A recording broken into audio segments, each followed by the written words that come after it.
হয়তো তোমরা সবাই শুনছেন বা জানেন স্ক্রাব টাইপাস বলে একটা পোকা বেরাইছে। আর এই পোকাটা কামড়াইলে 8 থেকে 10 দিনের ভিতরে যদি হসপিটাল এডমিট না করেন হয়তো মানুষটা মারা যাবার পারে। এই পোকাটা কামড়াইলে কতগুলো সিমটম দেখা দিবে।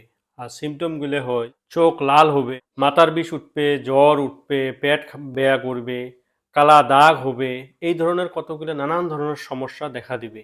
তোমরা এটা সাধারণ বেমার বা কাশ জ্বর সর্দি বলি ভাবিয়ে ফার্মেসির থেকে ওষুধ আনি খান না।